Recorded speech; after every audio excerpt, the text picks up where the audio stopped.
Ora, muito boa noite a todos, os membros, sócios, simpatizantes da Associação Esquinas. Na qualidade de presidente, tenho a honra de vos anunciar o nosso primeiro curso ah, de apologética cristã, sendo que nós vamos elaborar outro tipo de cursos de agora em diante.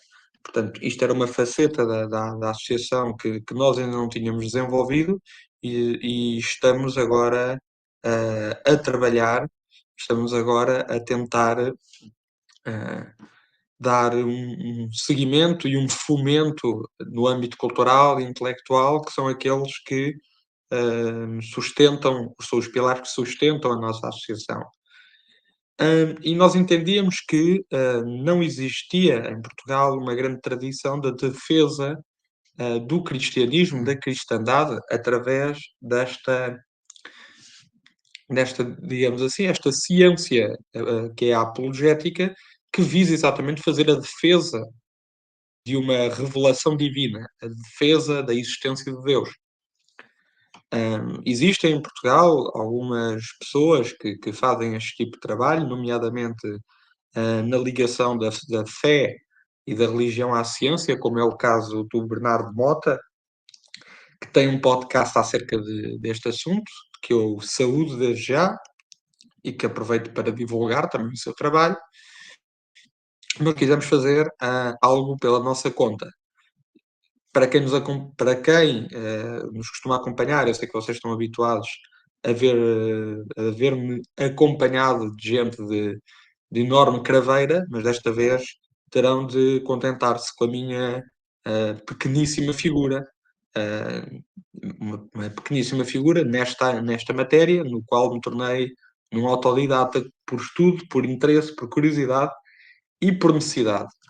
E já vão perceber, até vou fazer um pequeno contexto pessoal de porque é que eu necessitei da apologética. Mas antes disso, vamos ver o que é a apologética. O que é que ela significa no fundo. Eu coloquei aqui esta passagem do livro de São Pedro, no qual, que no fundo, nos diz para estarmos preparados para responder sobre a nossa fé a todos aqueles que nos peçam razões para a termos. Portanto, quantos de nós não fomos confrontados com pessoas que dizem: Mas por que razão tens fé se vês um mundo absolutamente degenerado, decrépito, onde existe a guerra, onde existe a fome, onde existe a imoralidade? Que razões te levam a crer num Deus infinitamente bom e misericordioso perante o mundo que te rodeia, perante o mundo em chamas imorais, perante um mundo engolido pela destruição? E São Pedro, que foi o primeiro Papa, já nos avisava aqui para que nós, cristãos, nós católicos, estivéssemos preparados para defender as causas da nossa fé. Porquê é que temos fé? E isto não tem só a ver com a doutrina, ou seja, com aquilo que nós vamos aprendendo na catequese, no crisma, nos sacramentos, hum, no magistério dos papas, dos ensinamentos dos sacerdotes, mas também tem a ver com a defesa da fé através de argumentos racionais muito poderosos e que levam os nossos adversários, não os nossos inimigos, a refletir e a pensar duas vezes antes de determinar ou declarar ateu. Então, mas apologética o que é? Apologética nós muitas vezes usamos o termo apologia. Quando nós dizemos apologia, estamos a dizer nós estamos a fazer defesa a algo. E o termo apologética vem do grego, que significa exatamente defesa. Portanto, a apologética é uma disciplina teológica que tem como objetivo, como diz aqui, defender e provar verdades de uma doutrina religiosa, tentando procurar refutar o argumentário dos adversários deste campo intelectual, que são os ateus ou os agnósticos. Por isso é que eu pus esta imagem aqui deste soldado, deste cruzado, com uma espada e com um escudo. A espada para atacar através dos argumentos e o escudo para se defender também através dos argumentos. Daí que o nome, o título que demos aqui ao nosso curso se chame O Melhor Ataque é a Defesa, que nós costumamos ouvir muitas das vezes até no âmbito futebolístico.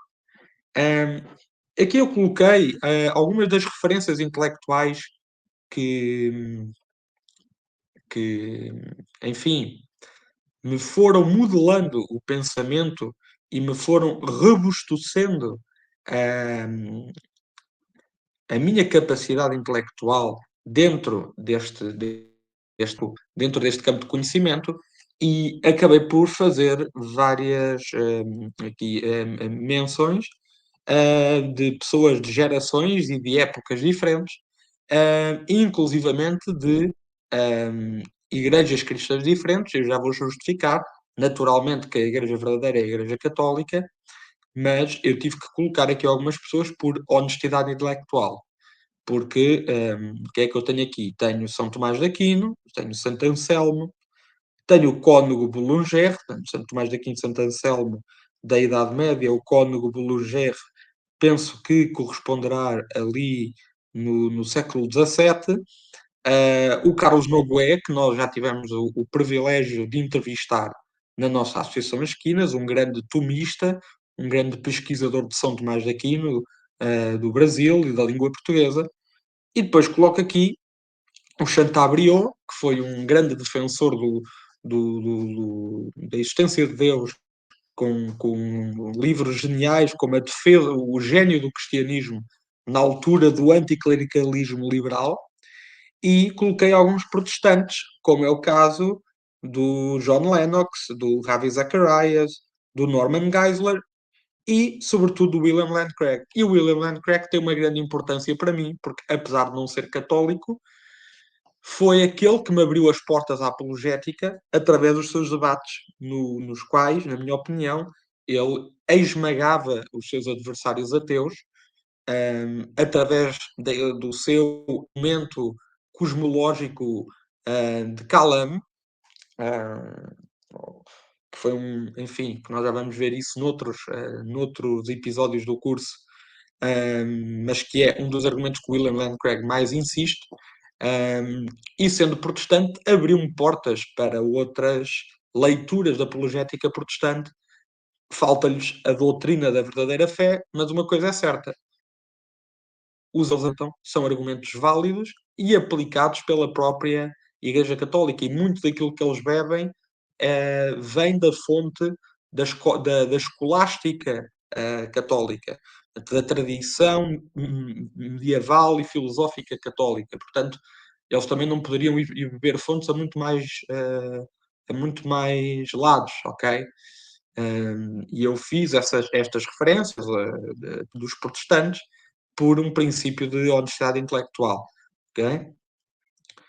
Então, como é que nós podemos definir a apologética em termos de objetivo? Portanto, o primeiro passo é provar a existência e a necessidade de Deus, a existência de Deus, o que é que nós temos ao nosso dispor, do ponto de vista tangível e não tangível, para nós sabermos que existe Deus, e a necessidade de Deus, ou seja, porque é que Deus é necessário à existência da vida material, à existência da vida, da realidade moral, à existência da realidade espiritual, e tantos outros fatores, ok? Segundo passo, obviamente que para nós provarmos a existência de Deus, temos que refutar os argumentos contrários, refutar os argumentos materialistas, ateus materialistas, no sentido de que são pessoas que acreditam que só existe matéria, que só existe o palpável dentro daquela filosofia iluminista, positivista, racionalista, que só admite a ciência como uma religião dogmática e uma religião experimental, digamos assim, e que não concebe a ideia do sobrenatural. E o terceiro passo, que é, ok, nós provamos que, nós demonstramos que Deus existe.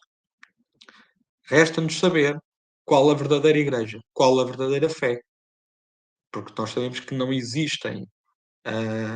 Nós sabemos que culturalmente existem vários deuses, mas só um Deus pode ser o verdadeiro.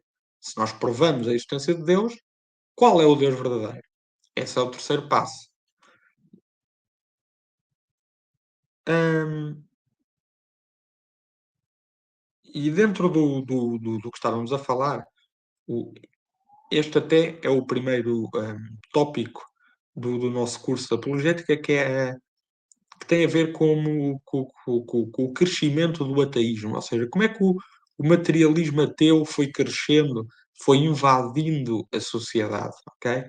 Porque quanto mais existir o ateísmo, mais existe a necessidade da apologética, mais existe a necessidade de fazer a defesa da fé, ahm, para demonstrar que o ateísmo é falível em si mesmo e o ateísmo, ah, no fundo, acaba por ser mais dogmático e a exigir mais fé do que qualquer credo religioso.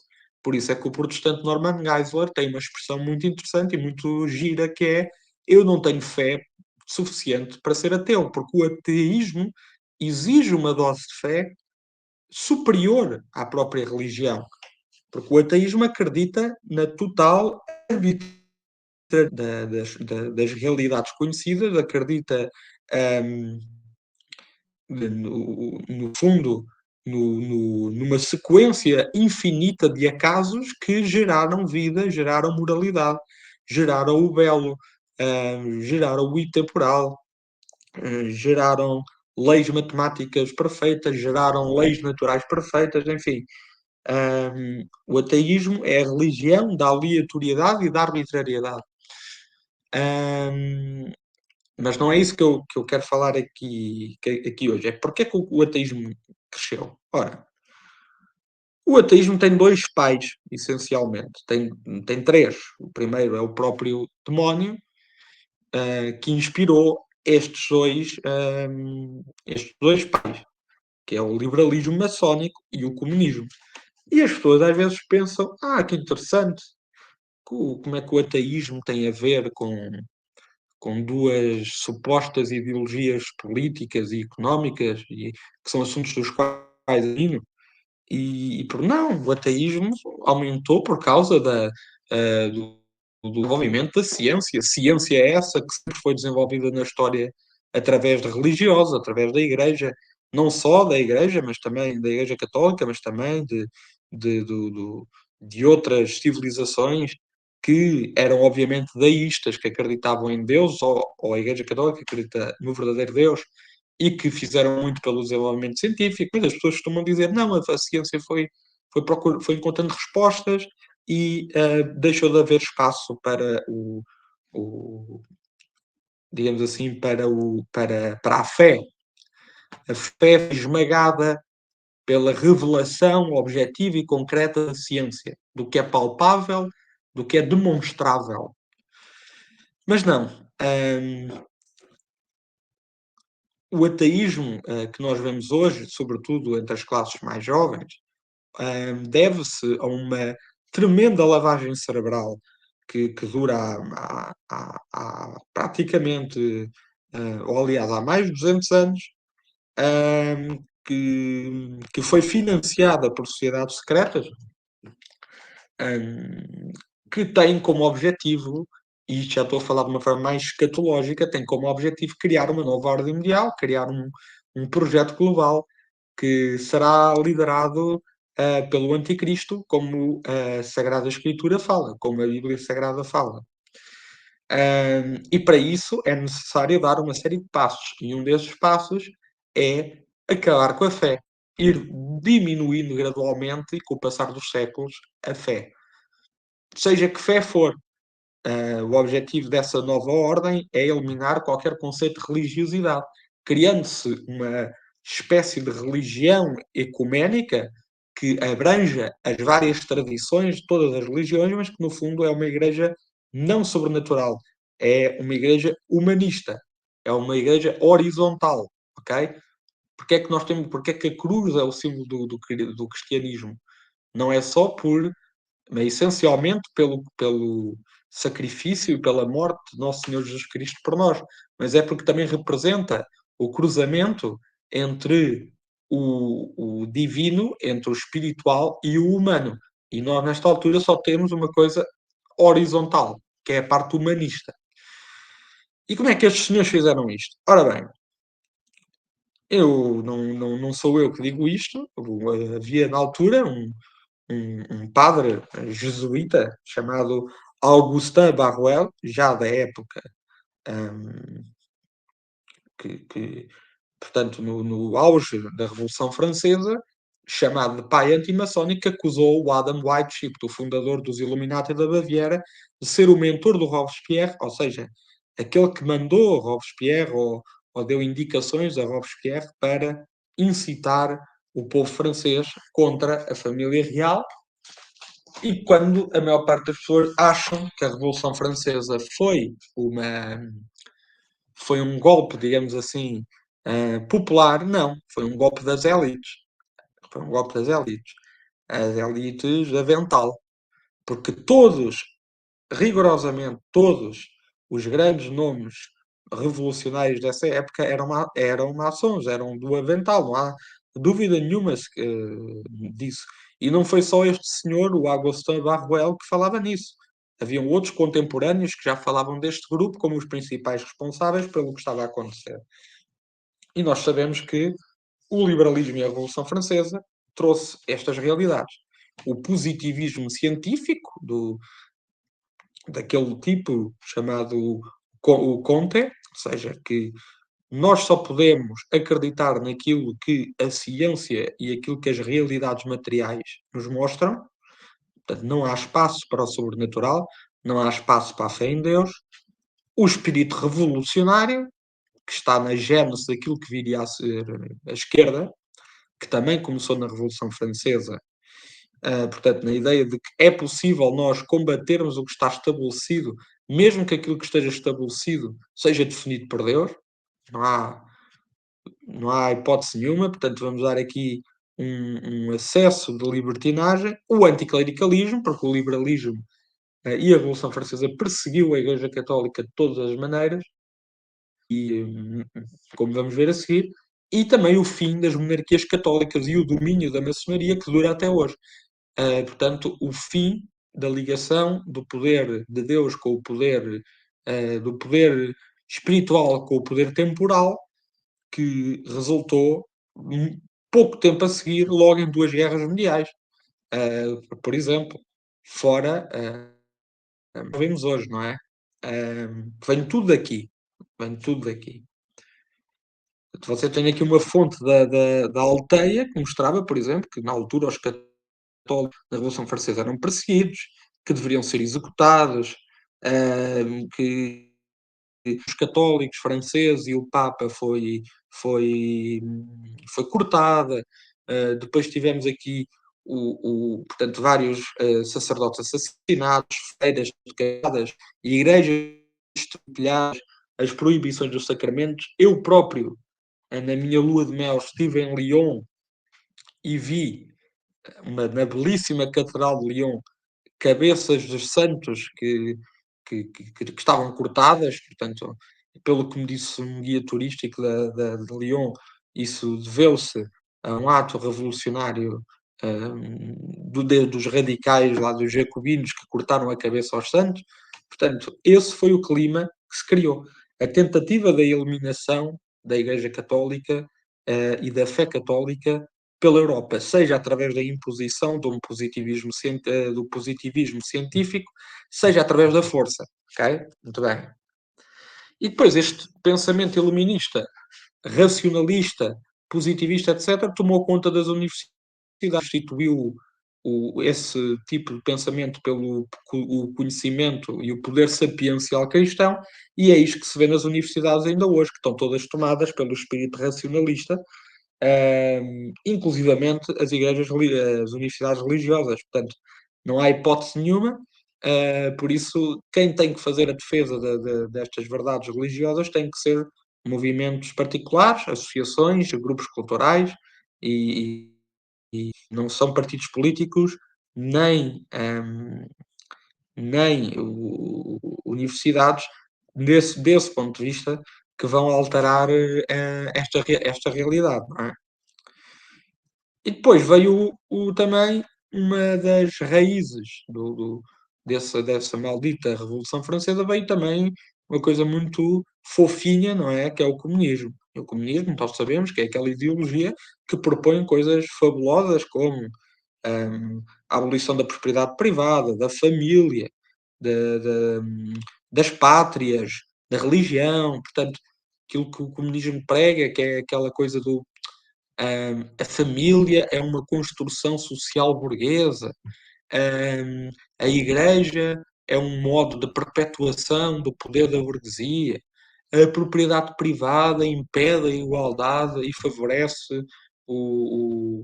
a classe burguesa e por aí vai. Por isso, hum, é mais do que sabido, depois da Revolução Bolchevique, a quantidade de sacerdotes, homens e mulheres de fé, hum, igrejas, é sabida a razia que houve, a quantidade de mortes, a quantidade de perseguições.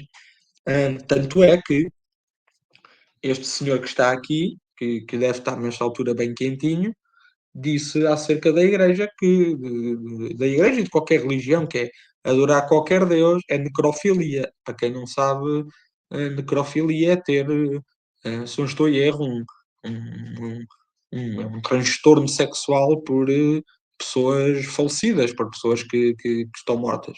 É como quem diz, é adorar um Deus é adorar uma coisa morta, uma coisa inexistente. Portanto, isto era o que ecoava na cabeça dos principais pensadores e protagonistas do comunismo. O que é que, por essa razão, Nossa Senhora de Fátima, Rainha de Portugal, apesar de Nossa Senhora de Fátima, Nossa Senhora da Conceição, simplesmente da Revelação, a Nossa Rainha, avisou sobre os erros da Rússia. Avisou sobre os erros da Rússia, como vocês veem aqui, nas Memórias da Irmã Lúcia, página 122. Um, e a Rússia não se consagrou, não consagraram a Rússia ao Sagrado Coração Maria, e os erros efetivamente espalharam-se. E quais é que foram esses erros? Basicamente é aquilo que nós vemos hoje. Os erros do comunismo são aquilo que nós testemunhamos hoje. O materialismo, o relativismo moral, ou seja, tu podes fazer o que tu quiseres, um, caso faças uma coisa diferente, és alvo de racismo, ou és alvo de homofobia, és alvo de perseguição, és alvo de um ataque à minoria, eu não sei o quê. Eu posso auto-identificar-me como uma. Eu posso auto-identificar-me como uma metralhadora, eu posso auto-identificar-me como uma pessoa da idade e assim já posso pedir a minha, a minha reforma e sendo passivamente aceito, ao ponto de nós chegarmos àquela frase que o Chesterton disse tão acertadamente e profeticamente. Um dia chegará ao ponto em que nós temos que provar que a relva é verde. Portanto, hoje em dia não há homens nem mulheres, não há nada, existem construções sociais, é o relativismo moral, um dia também a pedofilia será legitimada, o incesto será legitimado, o casamento com animais e a zoofilia serão legitimados, é o relativismo moral, é o regresso a Sodoma e Gomorra. O aborto, que é um homicídio, a imoralidade sexual, que nem se fala, o próprio ateísmo, o marxismo cultural, portanto, a apropriação da arte por parte da esquerda que, que, enfim, hum, é patente em todo o mundo, portanto, a maior parte dos cantores, a maior parte dos músicos, a maior parte dos atores, dos grandes protagonistas da indústria de entretenimento têm uma agenda que vai ao encontro daquilo que a esquerda e daquilo que o globalismo deseja. A extinção do patriotismo, que também tem a ver com esta crescente com esta crescente adesão ao plano de Kalergi, que é, portanto, ao multiculturalismo, à extinção dos símbolos, à desvalorização da história, ao revisionismo histórico, etc. Destruição da família tradicional, que isso nem vale a pena desenvolver porque está à vista de toda a gente. Que é uma coisa muito engraçada, que é, temos aqui imagens tanto do Marx, não é, como do Stalin, a replicarem o símbolo do Senhor do Avental, que é o símbolo da mão silenciosa, o que certamente mostrará que eram pessoas que estavam próximas de um grupo que é um grupo da mais alta burguesia, que é o grupo do Avental, não é? Que é irónico. O Marx foi um fracassado, o Marx, hum, filhos que morreram à fome e viveu dependente de uma burguesa rica, portanto vejam bem, hum, a autoridade moral de uma pessoa que considerava a igreja, não, a religião como o ópio do povo e o capitalismo e o burguês como seres mais demoníacos e imundos que este mundo já gerou. E depois também, outra coisa que favoreceu o crescimento do ateísmo, além da invasão do, além da invasão e da apropriação do ensino por parte dos liberais, cerca de 150 anos antes, depois houve uma nova tomada, houve uma nova invasão do meio académico e do meio universitário, através do chamado marxismo cultural e da filosofia gramsciana nas universidades, assim como de infiltração da própria Igreja Católica, dentro da Igreja Católica, de marxistas culturais, de gente do avental, que colaboraram em muitas partes para a destruição da verdadeira. A destruição nunca vou conseguir, mas o enfraquecimento da verdadeira doutrina católica, das verdades reveladas por Deus, que foram afastando também e colaboraram para afastar as pessoas da fé. Por exemplo, da parte litúrgica. Fala-se muito na questão da missa nova e da missa tradicional, mas a verdade é que a missa nova, que eu não sou ninguém para reconhecer se é válida ou se não é válida, eu frequento a missa nova como frequento a missa tradicional, sem problemas nenhum, mas a verdade é que a Igreja, depois do Concílio Vaticano II, foi tomada por um excesso de humanismo, não humanismo no sentido de ajuda ao próximo, mas um humanismo na divinização do homem e da quase que rejeição ou redução de Deus a uma simbologia espiritual e não uma. Por isso é que a maior parte dos católicos hoje que vão à missa não acreditam que Nosso Senhor Jesus Cristo se encontra em corpo na sagrada hóstia, na comunhão. Por isso é que muitos duvidam da, da, da validade espiritual dos sacramentos, acham que os sacramentos são meros rituais. A construção das novas igrejas que têm uma aparência e que têm uma estética puramente protestante, muitas vezes já confundindo uma igreja com uma espécie de pavilhão, compararmos determinadas igrejas nesse registro de pavilhão com as antigas e fabulosas catedrais. E não é preciso, nós temos que construir como na Idade Média. Vejam as construções de igrejas que se fazia no Estado Novo, por exemplo. Vejam, por exemplo, a igreja ali na Praça de Londres, em Lisboa. Foi a igreja de Campo de Eurique, do Santo Condestável. São duas igrejas que têm hum, menos de 100 anos e que conseguem ter uma estética que apela ao espiritual, apela ao divino, apela a algo que nos excede. Hum, e este marxismo cultural é a glorificação do feio, é a glorificação do repulsivo, é a glorificação do que não é arte, porque a arte tem que ser boa, proveta e bela, como diziam os gregos. E no marxismo cultural tudo é admitido como arte. Um escaravelho pisado e colado numa cartolina no museu é considerado arte. Um, uma quantidade de rabiscos aleatórios de cor amarela sobre um quadro vermelho é considerado arte. Eles usam estes termos do surrealismo, o abstrato, mas no fundo o que eles querem é promover um emborrecimento coletivo, okay, para afastar as pessoas daquilo que é divino, o belo, o bom, o proveto e aquilo que é intemporal, as verdades intemporais. E isto também entrou dentro da igreja, lamentavelmente, e isto também trouxe mazelas à fé. E não é por acaso que tanto o Papa